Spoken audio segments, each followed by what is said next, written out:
you so much for being here. I am very delighted to share this space with you. And also, I am delighted that we can also share the same vision we have as Indigenous peoples. And when I say Indigenous peoples, I also think that, as Bob said, we are all indigenous to this planet. I remember once in a class, I asked, who has been born in Mars? And actually, I guess they misunderstood my accent because of my accent. And there was one guy that raised his hand, so we had a Martian in my class.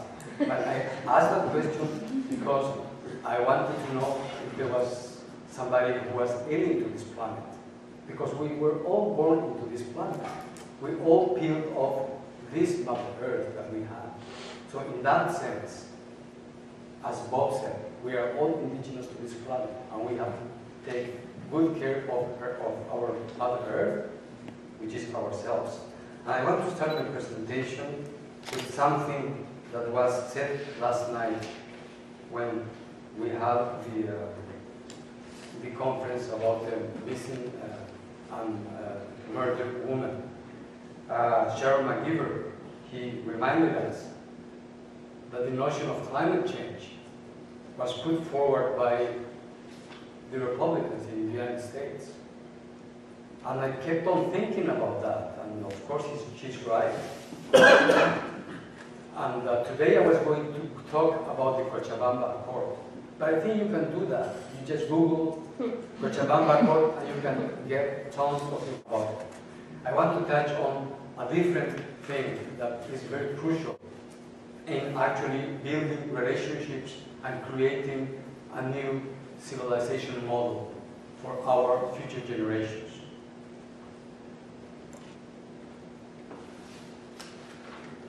So I want to talk about the thought and the feelings of indigenous people in transcending the one-track mind. In French, they say la pensée unique, which we live nowadays. We filter everything out through the prism of Western thought. In fact, right now, excuse me, we should be in a circle, and we should be all looking at each other at the same level of the eyes. I shouldn't be here trying to deliver a vertical message. We should all be sharing in a circle. But these arrangements, they follow a colonial setup.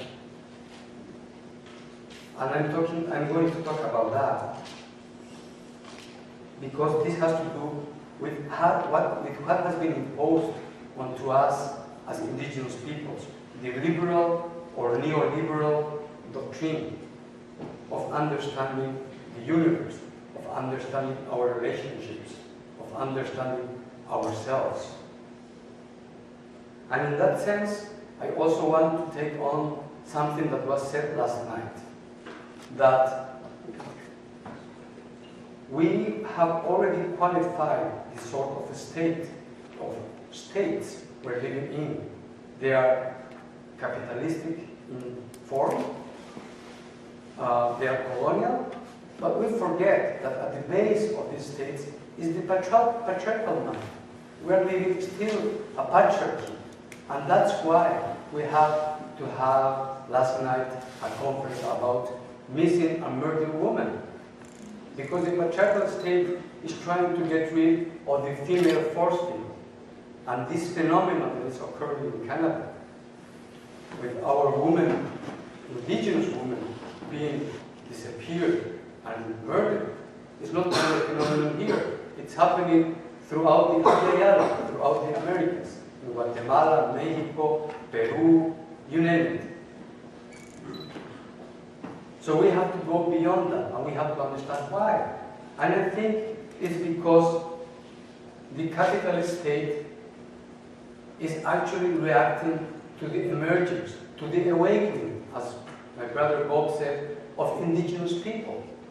And they are targeting women because they are the creators. They are the center of our societies. And if we want to do something about about building relationships, I think we should understand that at the center of our relationships are women. They are the creators. You know that in indigenous languages, we don't have genders.